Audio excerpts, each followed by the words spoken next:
नमस्कार. पुन्हा एकदा तुमचे आयुर्वेदिक शाळा या चॅनलमध्ये सहर्ष स्वागत आहे. आज आपण या व्हिडिओमध्ये सर्दी खोकल्यावर घरगुती उपाय हे बघणार आहोत. तत्पूर्वी तुम्ही या चॅनलवर नवीन असाल तर चॅनलला सबस्क्राईब करा.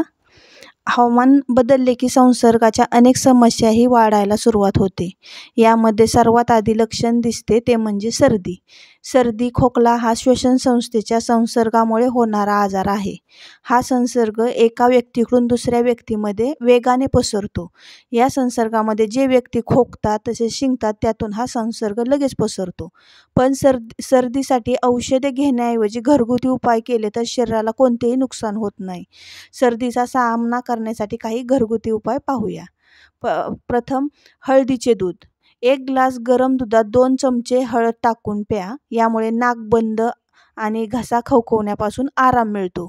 नाकातून पाणी वाहणे बंद होते. दुसरा उपाय तुळशीचे सेवन करा.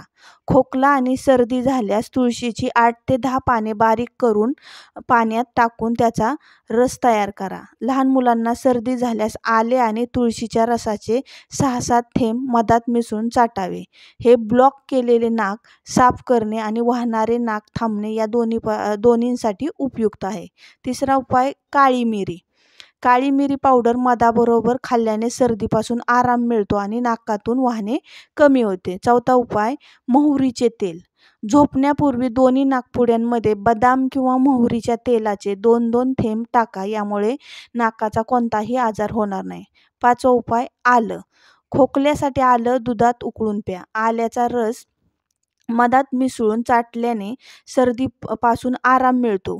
आल्याचे 1-2 छोटे तुकडे, 2 काळी मिरी, 4 लवंगा आणि 5-7 ताजी तुळशीची पाने बारीक करून एका कपात उकळा. उकळून अर्धा ग्लास कमी झाल्यावर त्यात 1 चमचा मध टाकून प्या. आल्याचे छोटे तुकडे तुपात घालून बारीक करून दिवसातून 3-4 वेळा खा. यामुळे नाक वाहण्याच्या समस्येपासून आराम मिळतो. सहावा उपाय लसूणमध्ये आढळणारे एल्सिन नावाचे रसायन अँटीबॅक्टेरियल, अँटीव्हायरल, अँटीफंगल आहे. हे सर्दी आणि फ्लू संसर्ग दूर करते.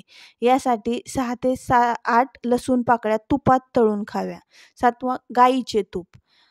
शुद्ध गाईचे तूप वितळवून सकाळी नाकात 2 थेंब टाकावे. हे 3 महिने नियमित करा. हे तुमची सर्दी देखील बरी करते. आठवा उपाय मनुका. थंडीसाठी 8 ते 10 मनुका पाण्यात टाकून उकळा. अर्धे पाणी उरले की मनुका बाहेर काढून खा आणि पाणी प्या. यामुळे नाक वाहण्याच्या समस्येपासून आराम मिळतो.